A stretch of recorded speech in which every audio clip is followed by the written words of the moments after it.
Primeira carta de Paulo aos Tessalonicenses, capítulo 5. Eu vou ler o 1, 2 e o 3, que foi o último texto que a gente meditou. Aí eu vou recapitular e a gente segue do 4 ao 11. Do 1 ao 3, do capítulo 5, é o último capítulo de 1 Tessalonicenses, Paulo vai dizer assim: irmãos, relativamente aos tempos e às épocas, não há necessidade de que eu vos escreva, pois vós mesmos estáis inteirados com precisão de que o dia do Senhor vem como ladrão de noite. Quando andarem dizendo paz e segurança, eis que lhes sobrevirá repentina destruição, como vêm as dores de parto a que está para dar à luz, e de nenhum modo escaparão. Esse texto foi o texto que a gente meditou há 15 dias atrás. Nesse período aqui, Paulo está dizendo que os crentes não devem ficar curiosos, contando os dias, ou procurando sinais de que Jesus vai voltar. Paulo diz: descansem, esperem nele, que ele virá. Então Paulo diz: cuidado com a curiosidade, cuidado com esse negócio de ficar profetizando, com esse negócio de revelação. Mas Paulo também nos alerta para que a gente tome cuidado, para que não nos tornemos incrédulos. Jesus já está demorando tanto para voltar que eu acho que ele não volta mais. Essa história de que Jesus já vai voltar, eu escuto desde criancinha na igreja, eu acho que isso é mentira. Então existem dois alertas nesse texto que a gente estudou há uns dias atrás. Cuidado para não ficar procurando o dia, porque não nos cabe saber o dia é reservado só para Deus, quando Jesus vai voltar. E cuidado para você também não ficar incrédulo. Jesus não voltou até agora, não volta mais. Então Paulo nos diz nesse texto que a volta de Jesus ela é repentina, ela é inesperada, ela é desconhecida. Por isso nós devemos estar sempre preparados para a volta de Jesus. Outra coisa que Paulo deixa claro para a gente aqui nos primeiros versículos é que na vinda de Jesus, dois eventos acontecerão de forma simultânea. Um é a salvação dos crentes e a alegria de estar com Ele. Ao mesmo tempo estará acontecendo o juízo e a ira de Deus sobre aqueles que não servem ao Senhor Jesus. Então esse é o contexto que Paulo estava tratando no versículo 3. E aí vamos chegar no versículo 4, que é o versículo de hoje, que a gente começa. Diz assim: mas vós, irmãos, não estáis em trevas, para que esse dia como ladrão vos apanhe de surpresa. Então você presta atenção, Paulo terminou o versículo 3 dizendo assim: olha, vai vir destruição, vai vir dores de parto, vai vir o juízo de Deus sobre o povo incrédulo. Aí quando chega no versículo 4, Paulo faz um contraste, diz assim: mas vós não, mas vós, irmãos, não, vós não estão em trevas, vós não estáis em trevas, para que esse dia pegue vocês de surpresa. Vocês estão na luz, vocês são filhos de Deus. Então Paulo vem dizendo: olha, a segunda vinda de Jesus vai trazer juízo, vai trazer fogo, vai trazer castigo, mas vós, irmãos, não, vós não serão pegos de surpresa. Então Paulo começa a fazer um contraste aqui, o que acontecerá com os crentes na segunda vinda de Jesus e o que acontecerá com o restante do mundo na segunda vinda de Jesus. Então ele começa a colocar esses dois grupos de forma contrárias, para provar que na mesma vinda de Jesus acontecimentos distintos ocorrerão. Então Paulo diz: olha, não se preocupem com a data, não se preocupem com os sinais, mas estejam preparados, porque vocês, aqueles que confessam Jesus como Senhor e Salvador, não estão em trevas. Então, se nós, os crentes, não estamos em trevas, o que Paulo deixa subentendido? Que aqueles que não confessam Jesus estão em trevas. Se nós não somos filhos da noite, logo somos filhos da luz. Todo aquele que não confessa Jesus encontra-se em trevas. Então Paulo está colocando em lados opostos os filhos do mundo e os filhos de Deus. Paulo está dizendo de forma muito clara que os filhos de Deus não serão pegos de surpresa, porque eles são sóbrios, vigilantes, preparados, atentos à volta de Jesus. Em contrapartida, o mundo não vigia, o mundo não espera, o mundo não tem essa expectativa da volta de Jesus, então eles vivem de qualquer maneira.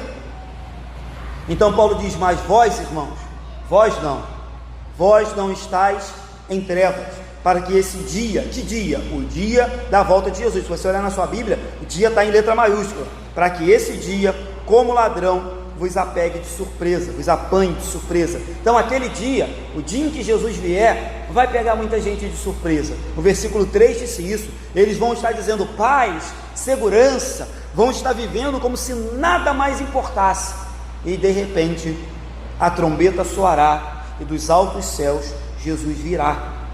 Assim como uma mãe que está prestes a dar à luz, de uma hora para outra começa a sentir as dores de parto, e ela não consegue prever com certeza esse dia, assim virá as dores sobre aqueles que não esperam Jesus voltar. Então o que Paulo está dizendo a todo momento é dizer isso: ei, existe uma grande diferença entre os cristãos e os não cristãos, e essa grande diferença ficará ainda mais evidente quando o Senhor Jesus vier, porque uns estão em trevas, outros estão na luz. Uns são filhos de Deus e aguardam ao Senhor Jesus, outros são filhos do mundo e vivem como se Jesus não importasse. Então esse versículo ele é muito interessante, porque Paulo vem do 1 ao 3 dizendo que um grande castigo virá, mas quando chega no 4, Paulo diz: mas vós não serão pegos de surpresa. Versículo 5: porquanto vós todos sois filhos da luz e filhos do dia. Nós não somos da noite nem das trevas. Então Paulo aprofunda um pouco mais o seu pensamento e diz: vós todos. Eu já falei aqui na igreja, e de noite a gente vai falar um pouco mais de novo, que na igreja de Tessalonicenses, essa igreja aqui que Paulo escreveu, havia alguns irmãos complicados, difíceis de lidar, passando por problemas até relacionados a pecado, que precisavam ser tratados, curados, precisavam se arrepender. Mas olha que Paulo não desconfia da veracidade da fé desses irmãos. Paulo diz: porquanto vós todos os cristãos, vós todos aqueles que tiveram o privilégio de serem adotados por Deus, inseridos na família de Deus, vós todos que confessaram Jesus como Salvador, vós que dentro de vocês brilhou a luz do Evangelho, vós que entenderam que Jesus era a luz do mundo, vocês não andam mais em trevas, vocês não são filhos da noite, vocês não são filhos das trevas, pelo contrário, ele diz: vós sois filhos da luz, filhos do dia. Nós não somos da noite nem das trevas. É claro que Paulo está usando aqui, queridos, de palavras metafóricas, está usando de metáfora. É claro que o fato de, às vezes, algum irmão aqui trabalha de noite, como eu cansei de trabalhar a madrugada inteira, e nem por isso te faz filhos da noite. O que Paulo está dizendo aqui é que a noite, as trevas, elas representam pessoas que andam completamente afastadas da luz, que é Jesus, da graça, da paz, da salvação. Então o que Paulo está dizendo é: se você verdadeiramente foi salvo, se você verdadeiramente teve encontro com Jesus, a luz dele brilha em você, e ainda que você ande no vale da sombra da morte, essa luz vai brilhar. Ainda que você se veja numa situação de ter que trabalhar de madrugada, ou trabalhar até numa situação de perigo, numa situação até mesmo espiritualmente pesada, a sua luz vai brilhar. Ainda que você esteja num ambiente completamente maligno, perverso, onde as pessoas não temem Jesus, a luz que há em nós vai brilhar.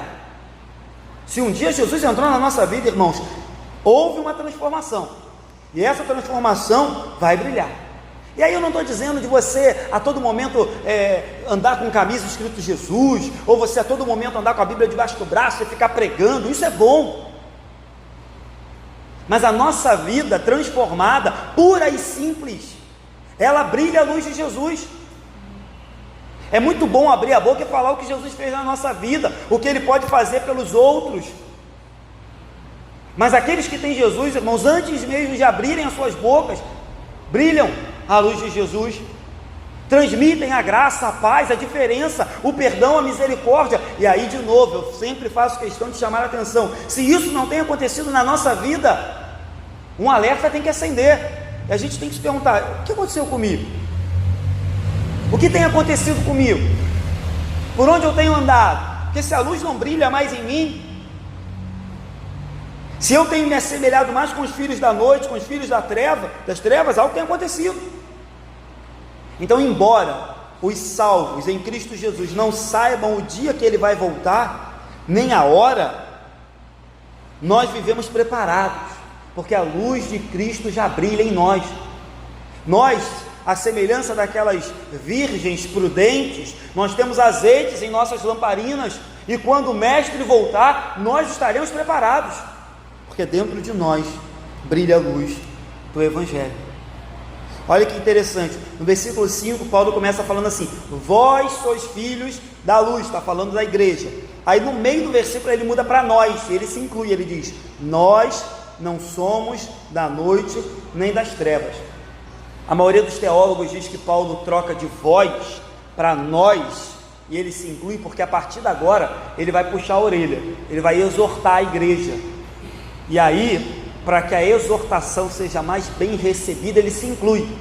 Então toda vez que, e os irmãos vão perceber muito, eu inclusive fazendo isso, toda vez que eu vou falar que a igreja tem que melhorar, eu me incluo. Toda vez que eu vou falar que os irmãos têm que se arrepender e ter mais fé em Jesus, eu me incluo, porque eu sou um com os irmãos, eu sou um igual aos irmãos, ocupo a posição de pastor da igreja, mas nada me difere, ou nada me faz mais santarrão, ou especial do que os irmãos. Então Paulo diz: olha, nós, porque ele vai começar a fazer um alerta, ele vai começar a puxar a orelha da igreja, e ele se inclui, mesmo sendo o grande apóstolo Paulo. Então do 6 até o 8 diz assim, ele diz: olha, vocês não vão ser pegos de surpresas, no 4, no 5 ele diz: porque nós somos da luz. Aí no 6 ele diz: assim, pois o que? Já que vocês são da luz, não vão ser pegos de surpresas. Assim, pois, não durmamos como os demais, pelo contrário, vigiemos e sejamos sóbrios.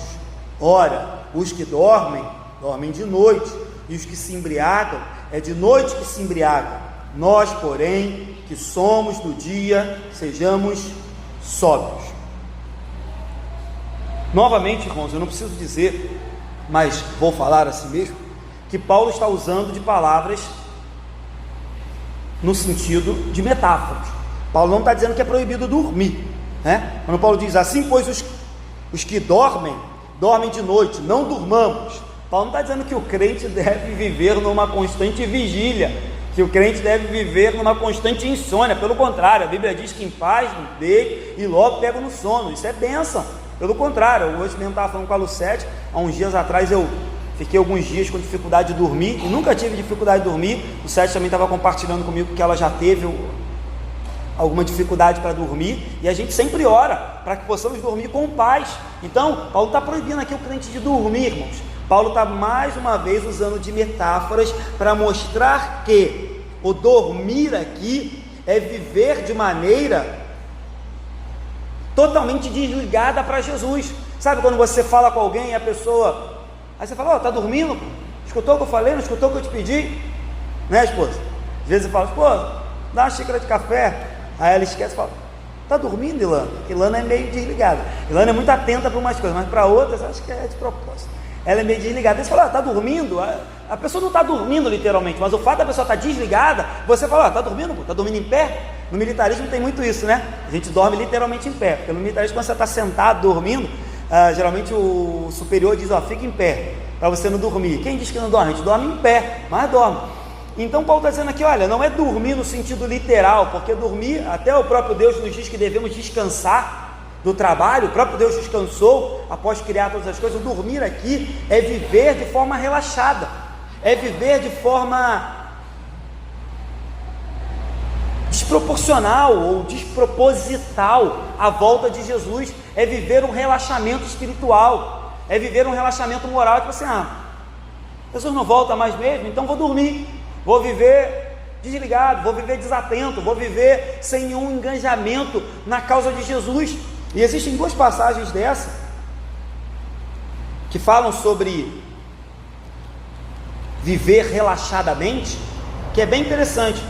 Vou ler Lucas 12, 45, que diz assim: mas se aquele servo disser consigo mesmo, meu senhor tarda em vir, e passar a espancar os criados e as criadas, e comer e a beber e a embriagar-se, virá o senhor daquele servo em dia em que não espera e em hora que não sabe, e castigá-lo-á. Esse texto é aquele texto, a gente já pregou esse texto aqui, irmãos, da parábola do servo vigilante, que diz que esse servo, vendo a demora do seu senhor voltar, diz assim: meu senhor não vai voltar, então agora eu posso viver relaxadamente, eu vou castigar os empregados da casa, eu vou usar daquilo que não é meu, eu vou abusar daquilo que não é meu, eu vou viver de forma louca, porque o meu senhor não volta. Aí o texto diz que virá o senhor daquele servo em dia que não espera, em hora que não sabe, e vai castigá-lo. Assim é a nossa vida quando a gente vive de forma achando que Jesus não vai voltar e que nada vai acontecer com relação à vida que a gente vive de forma a bangu. A Bíblia diz: cuidado, um servo deve ser vigilante, e se você começar a pensar que Jesus não vem, ele vem exatamente quando você pensar que não vem.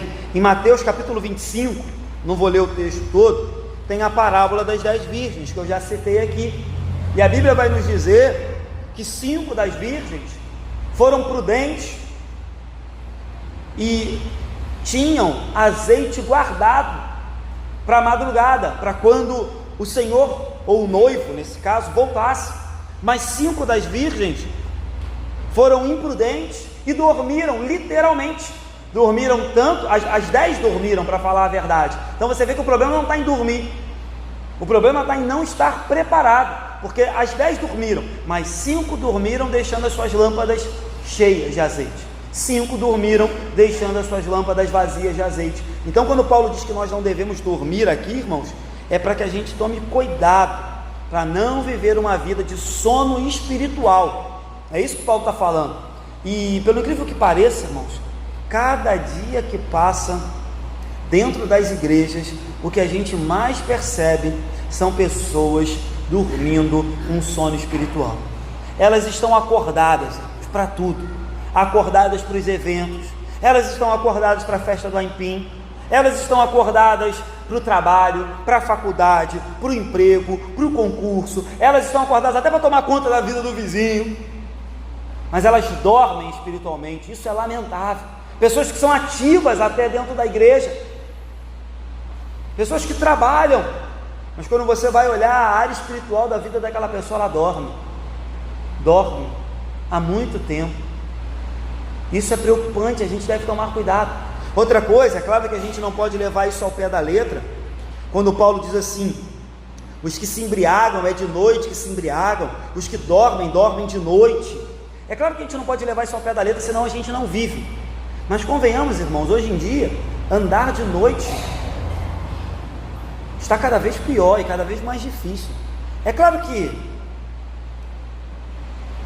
o mal não respeita dia ou noite. Você liga a televisão e vê gente sendo assaltada, morta, de dia e de noite. Mas eu percebo e confesso, irmãos, eu sempre fui muito confiante, sempre fui muito seguro de si. Inclusive até hoje continuo indo para Nova Iguaçu, pregar lá de noite. Mas se eu puder não sair de casa de noite, eu não saio. Não saio. Eu tenho falado isso de vez em quando, né? A Ilana fica até um pouco chateada, porque a Ilana gosta de estar sempre indo lá ver sua família. Mas se eu puder não ir em São Gonçalo e Niterói, eu não vou, irmão. Não vou. Porque acho que em Niterói e São Gonçalo é noite todo dia. É 24 horas é noite. Em São Gonçalo e Niterói, 24 horas é treva. Então é claro, a gente não pode levar isso ao pé da letra.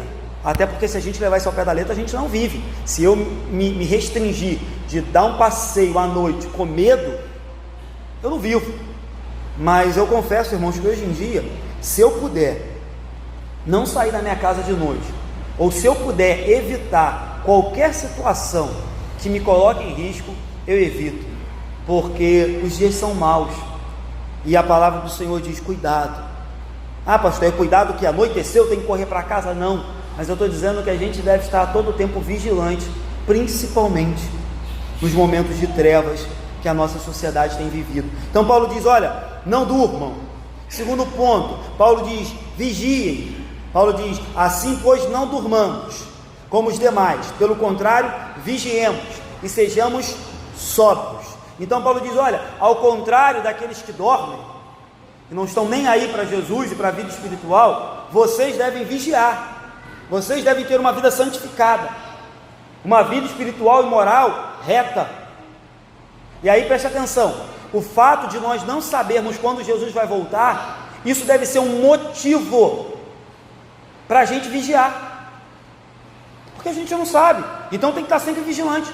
O fato de sermos fracos, da carne ser fraca, não é isso que a gente costuma comentar, é motivo para a gente vigiar, porque se a carne é fraca, eu tenho que vigiar em dobro. O fato de existirem inimigos espirituais, e não só espirituais, às vezes pessoas mesmo que querem o nosso mal, é um motivo para vigiarmos. Então, se eu sei que a qualquer momento Jesus volta, se eu sei que a minha carne é fraca, se eu sei que ao meu derredor o inimigo espera só uma oportunidade para me tragar, eu devo ser vigilante o tempo todo. E aí repito, ser vigilante o tempo todo não é só andar com a Bíblia debaixo do braço. Ser vigilante o tempo todo é viver uma vida de acordo com aquilo que Jesus nos mandou viver. Sejamos vigilantes, porque a vida, ainda que a gente de novo não fique frisando o tempo todo isso aqui, ela é uma batalha espiritual, e se falta vigilância, mais cedo ou mais tarde a gente vai ser pego de surpresa. Ah, pastor, o senhor nunca foi pego de surpresa? Sim, já fui, mas graças a Deus eu tive a oportunidade de corrigir. Mas quem sabe quantas vezes nós teremos a oportunidade de corrigir? Ninguém sabe. Então Paulo diz: não durmam, sejam vigilantes. E por último Paulo diz: sejam sóbrios, não se embriaguem. A Bíblia claramente proíbe a embriaguez, claramente. Mas Paulo também aqui não está falando da embriaguez alcoólica. Paulo está falando aqui Paulo está usando a metáfora da embriaguez para dizer o seguinte: você já percebeu que todo bêbado, todo embriagado, ele perde o controle da sua vida? Ele perde a noção da sua vida? Ele não tem controle, ele não tem domínio próprio, ele não tem noção, ele não sabe o que está acontecendo, ele não tem discernimento, ele não tem sabedoria. Então o que Paulo está dizendo é: cuidado, cuidado não só com a embriaguez alcoólica, essa também deve ser rejeitada, mas cuidado com a embriaguez espiritual, porque tem muita gente embriagada espiritualmente. A pessoa está fora de si, a pessoa não tem domínio próprio, não tem autocontrole, não tem discernimento, não tem olhos espirituais, não tem certeza das convicções acerca de Jesus Cristo. Então Paulo diz: cuidado, sejam sóbrios, sejam firmes, sejam racionais, sejam constantes, não andem igual bêbado. Irmãos, eu já me embriaguei algumas vezes na vida, e é muito difícil um bêbado andar em linha reta. Mas a nossa Bíblia diz que nós devemos olhar para o autor e consumador da nossa fé e devemos marchar rumo à glória. Um bêbado dificilmente anda reto, um bêbado dificilmente anda 2 quarteirões sem tropeçar e cair. Mas a minha Bíblia diz que nós devemos marchar firmes e constantes rumo ao nosso Senhor e Salvador Jesus Cristo. Então, o que Paulo quer dizer aqui com cuidado com a embriaguez, sejam sóbrios, é isso. Cuidado, cuidado, para que vocês não se tornem descontrolados. Pelo contrário, o que Paulo requer de mim e de você é que não sejamos negligentes, que não sejamos desprevenidos, mas que tenhamos uma vida atenta, segura, sóbria, vigilante e, claro, irmãos, alegre também. Eu tenho dito isso aqui algumas vezes na igreja, eu gosto sempre de repetir. Ao mesmo tempo que a vida cristã é uma vida difícil, é uma vida de vigilância, é uma vida de cuidado, de santidade, a vida cristã, irmãos, deve ser uma vida alegre. Devemos fazer o máximo para viver alegres. Devemos fazer o máximo para viver contentes, para viver satisfeitos. Eu sei que a grande maioria aqui, todo mundo tem algo que deseja, algo que ainda falta a se concretizar na sua vida. Todo mundo aqui tem um motivo para, quem sabe, estar chateado, quem sabe estar entristecido. Mas, irmãos, nós temos um motivo ainda maior para estarmos alegres e satisfeitos, que é a presença de Jesus em nossas vidas, que é a certeza da salvação. Então, eu sei que por muitas vezes eu friso aqui a santidade, a luta espiritual, a vigilância, o arrependimento, mas, irmãos, não deixe que isso se torne para vocês um motivo para viver uma vida carrancuda, uma vida triste. Não, tem que me santificar, não, tem que ser uma pessoa extremamente séria. Eu sei, porque eu já fui assim, às vezes eu sou extremamente sério, mas há momento para todas as coisas. Há momentos de seriedade, há momentos de ser mais duro, mais concentrado, há momentos sim de atenção, mas deve haver espaço na nossa vida também, irmãos, para se alegrar, para se divertir, para curtir a vida literalmente, para dar graças a Deus, que antigamente a gente vivia uma vida maldita, miserável, achávamos que nos divertíamos, mas estávamos perdendo a vida, e agora que a gente tem vida e tem oportunidade de se alegrar, devemos fazer. Então Paulo diz: não durmam o sono espiritual, vigiem e não se embriaguem, sejam sóbrios. Logo, viver de forma contrária a isso que Paulo falou é ser filho da treva, é ser filho da noite, é ser inimigo de Deus, porque os filhos de Deus não dormem espiritualmente, vigiam à volta de Jesus e são sóbrios, não se embriagam, não só de álcool, mas também não se embriagam a ponto de perder o discernimento espiritual, de perder a certeza de quem é Jesus. Então Paulo deixa aqui para a gente 3 alertas, 3 exortações. Você vê que por várias vezes, e Guilherme até falava sobre isso no estudo quarta-feira, Paulo pede à igreja, Paulo solicita: rogo-vos, pois, irmãos. Aqui ele não está rogando nada, aqui ele está mandando. Ele diz: assim, pois, não durmamos, é ordem, não durmamos, vigiemos, sejamos sóbrios. Paulo está mandando, Paulo não está dizendo se der, Paulo está dizendo se somos filhos da luz, se aquele dia não vai nos pegar de surpresa. É ordem, é característica vivermos de acordo com isso que Paulo está dizendo aqui. 8, parte B, diz assim: revestindo-nos da couraça da fé e do amor, e tomando como capacete a esperança da salvação. Aí você pergunta assim: gente, que coisa doida, Paulo está falando que a gente não deve dormir, que a gente deve vigiar, que a gente não deve se embriagar, e de repente Paulo começa a falar de armadura. O que tem uma coisa a ver com a outra? Alguns teólogos e comentaristas dizem que Paulo entende que ser vigilante se assemelha muito a um soldado. Ser vigilante se assemelha muito a um guarda de uma fortaleza, e esse guarda, ele está sempre vigilante, ele está sempre atento, ele não pode dormir no seu quarto de hora, ele não pode perder a atenção no momento em que é o serviço dele, porque se ele perder a atenção, o inimigo invade.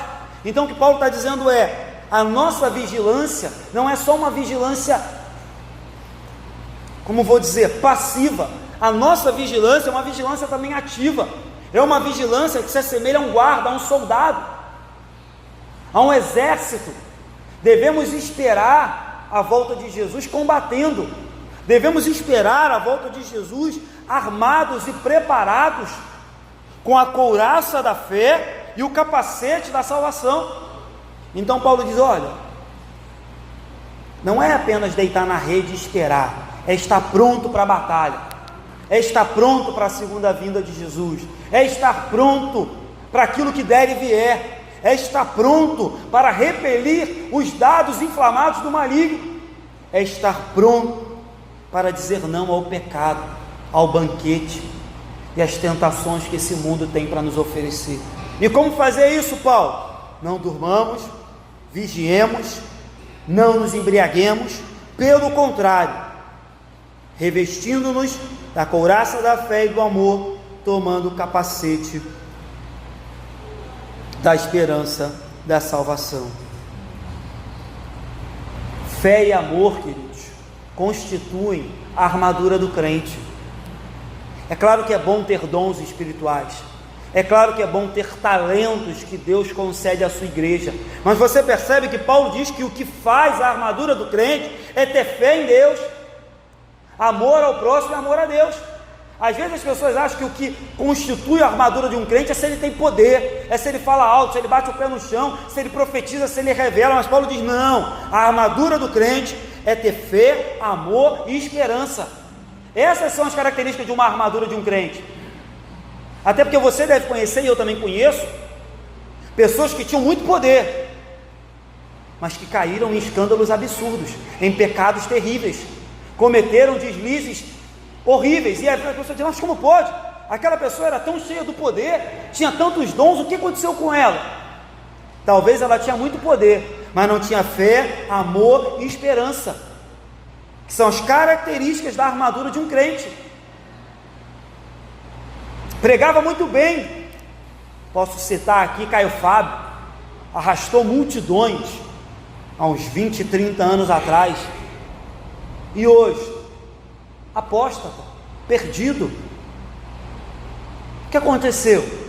Pregava muito bem, era um dos homens mais inteligentes do Brasil na época dele como pregador. Na época que hoje o evangelho entre aspas, né? Esse evangelho água com açúcar é aceito nas mídias, né? Mas na época em que o evangelho não era nem bem aceito, Caio Fábio já ia para a Globo, enchia estádios de futebol, pregando o evangelho genuíno, né?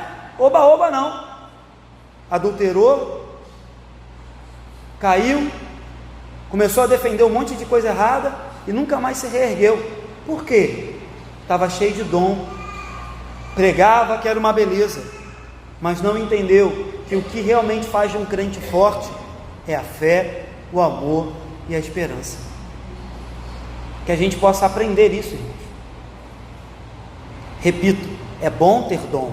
Ore para que Deus te dê dons, ore para que Deus te dê talentos, porque isso vai ajudar a igreja, isso vai edificar a igreja.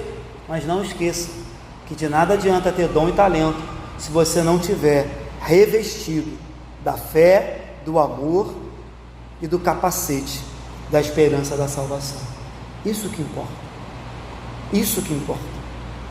Então a fé e o amor nos protegem. A fé e o amor são qualidades essenciais para um verdadeiro crente. E aí eu novamente faço esse comentário, eu muito me assusto, irmãos, muito me assusto mesmo, e às vezes até me entristeço em vislumbrar que algumas pessoas conseguem frequentar a igreja por anos seguidos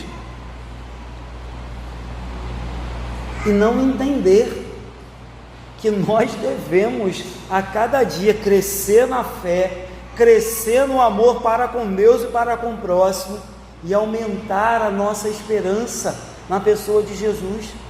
Eu confesso que eu me assusto, eu confesso que eu até me entristeço em saber que às vezes a gente prega, dá aula, conversa, aconselha, faz gabinete, ora, e ainda assim as pessoas não entendem que ser cristão é ter fé em Jesus, amar a Deus sobre todas as coisas e o próximo como a ti mesmo, que ser cristão é perdoar, é ser misericordioso, ser cristão é chorar com os que choram, se alegrar com os que se alegram.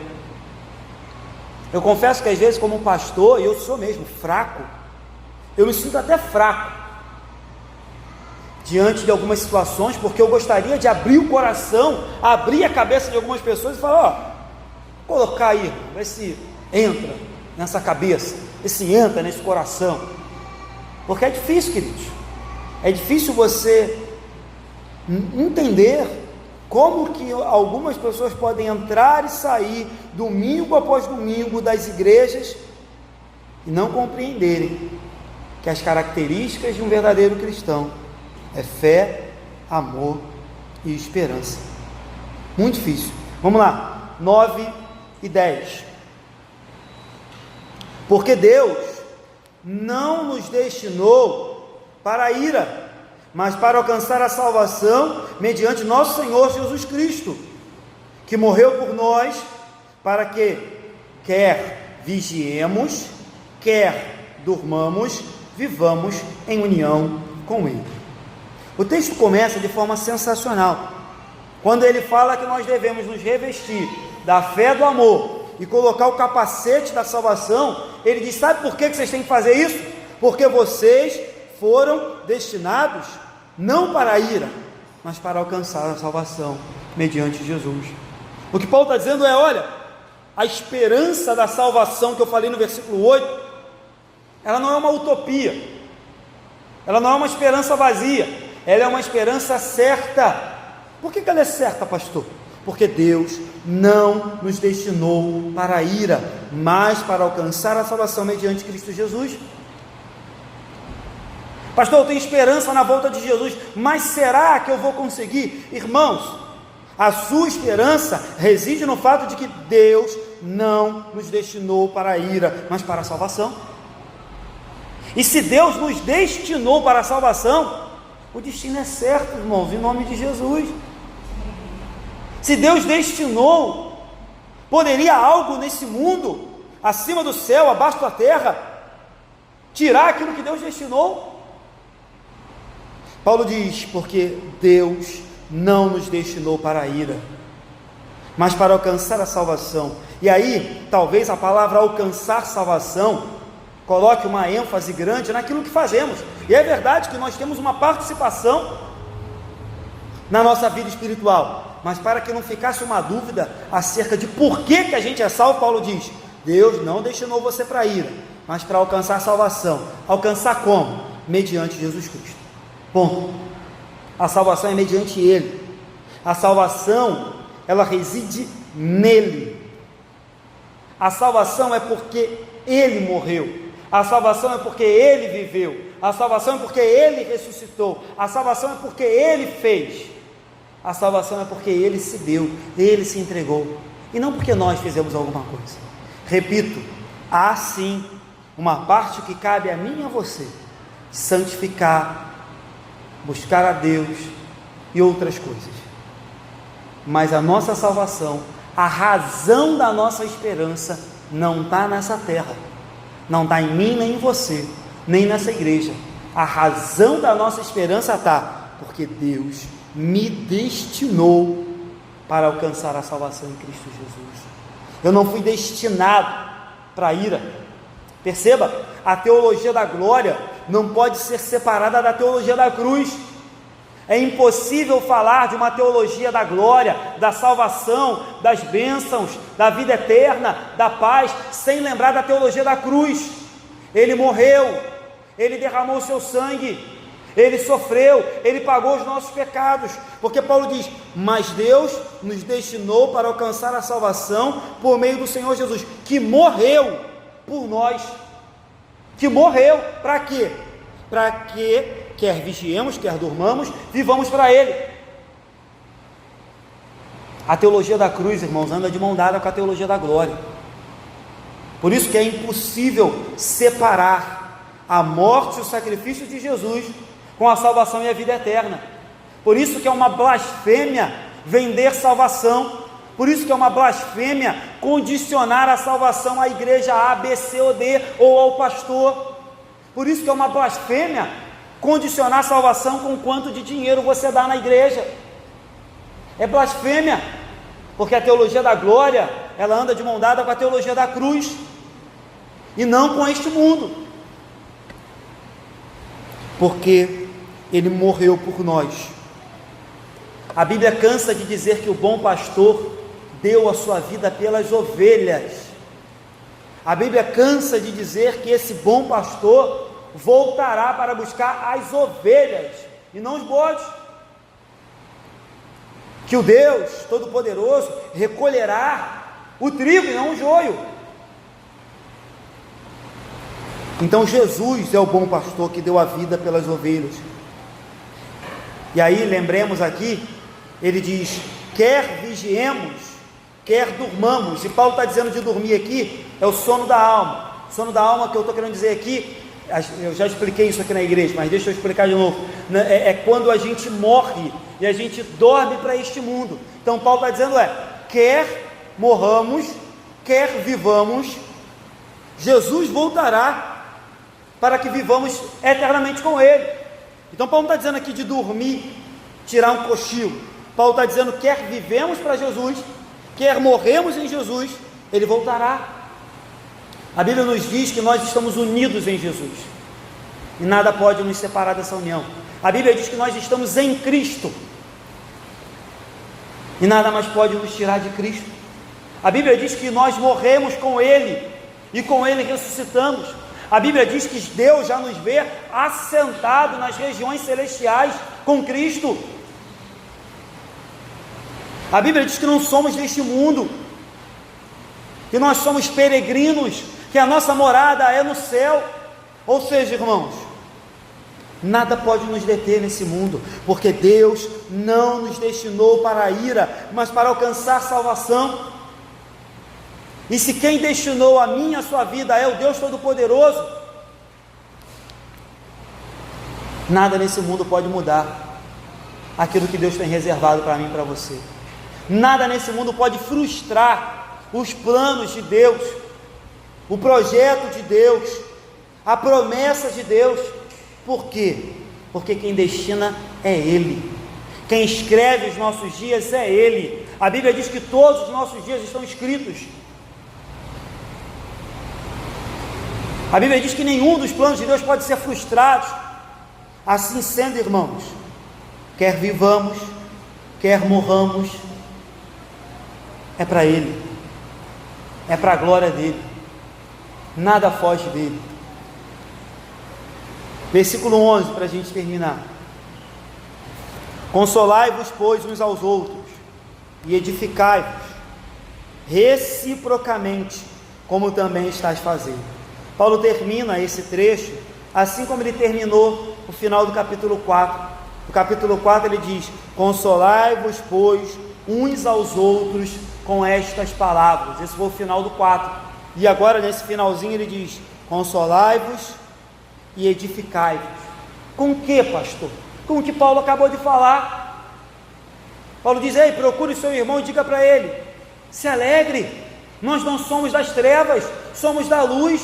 Se alegre, nós não somos daqueles que dormem, nós somos vigilantes. Se alegrem, nós não somos embriagados, nós somos sóbrios e vigilantes. Se alegre, Deus não nos destinou para a ira, mas para a glória, para a eterna salvação em Cristo Jesus. Se alegre, edifique o seu irmão com essa verdade. Quer vivamos, quer morramos, a nossa eternidade é garantida no nome de Jesus. Console os irmãos com isso, na doença ou na saúde, na alegria ou na tristeza, na fartura ou na escassez. Se alegrem, porque Deus não nos destinou para a ira, mas para alcançar salvação. Se alegrem, edifiquem-se mutuamente, reciprocamente. E aí, né, irmãos, fica um alerta aqui. Somos templos de Deus, somos edifícios de Cristo. Não é só papel do pastor edificar a igreja, não é só papel do pastor consolar a igreja, é obrigação de cada um olhar para o banco e perceber os irmãos que estão desanimados, afastados, entristecidos, chorosos, parando no meio do caminho.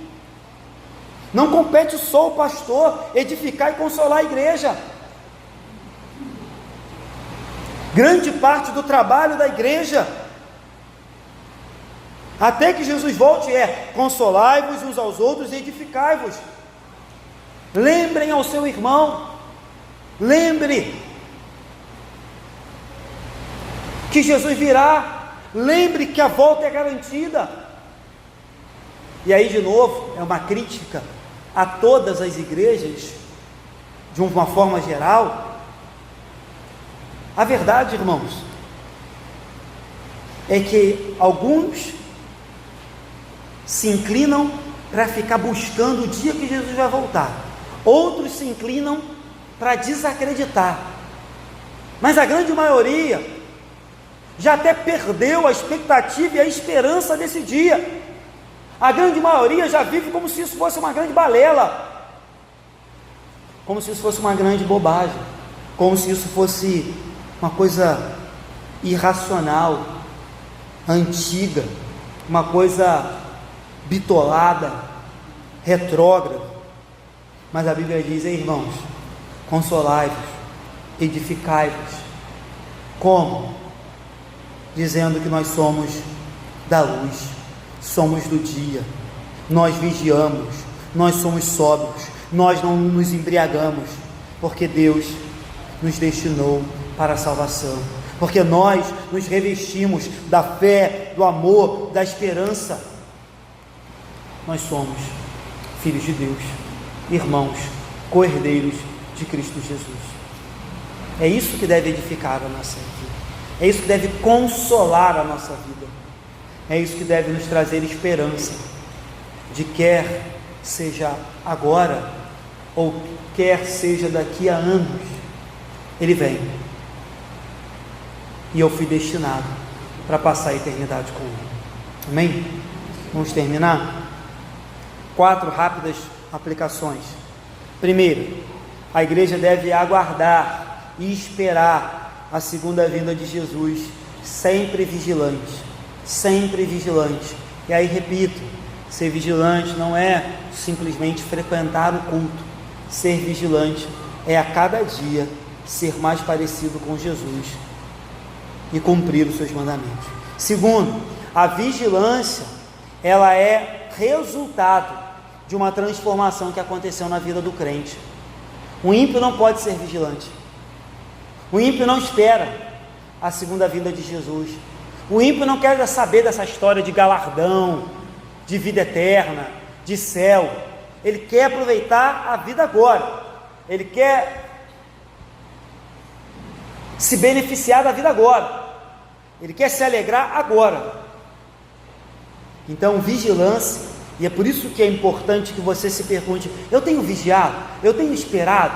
Eu tenho andado acordado?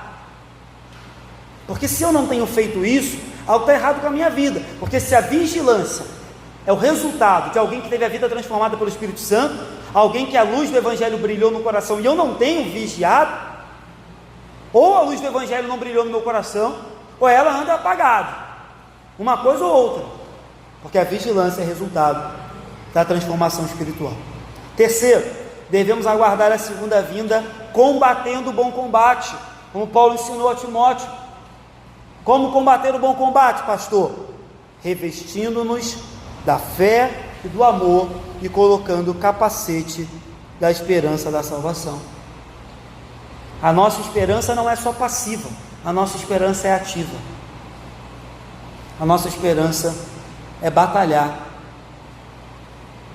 em favor da causa de Cristo. Quarto e último, devemos aguardar a segunda vinda confiantes, muito confiantes. Por quê, pastor? Primeiro, por causa da eleição, porque Deus não nos destinou para a ira, e se Deus não me destinou para a ira, mas me destinou para alcançar a salvação mediante Jesus, eu aguardo a vinda dele confiante, eu não duvido, porque quem me destinou foi Deus. E por último, por que eu devo aguardar a segunda vinda confiante? Porque eu creio na redenção, porque eu creio na morte e na eficácia do sangue de Jesus. Ele diz: porque Deus não nos destinou para a ira, mas para alcançar a salvação, porque Cristo morreu por nós. Então a sua confiança, irmãos, não está no número de domingo que você vem na igreja. É bom que você venha o máximo que você puder, mas a sua confiança está: Ele me destinou, e Ele não só me destinou, mas Ele enviou o seu Filho para morrer e derramar o seu sangue por mim. Logo, eu não duvido das promessas, eu não duvido do meu futuro, eu não duvido do porvir, porque o porvir é mais do que certo, porque todas as coisas contribuem para o bem daqueles que amam a Cristo Jesus. E quando eu digo todas, irmãos, é todas, inclusive aquelas que nos pegam de surpresa e nos tiram o chão. Aqueles que estão em Cristo, todas as coisas contribuem, quer vivamos, quer morramos. O final é um só, Jesus Cristo. Se eu vivo, vivo para a glória dele. Se eu morro, morro para passar a eternidade com ele. O meu final é Jesus. E nada no mundo pode mudar isso. Nada. E isso deve ser motivo de alegria, consolo, conforto e edificação da igreja de Cristo Jesus. É isso. É para isso que nós viemos aqui todo domingo. Amém?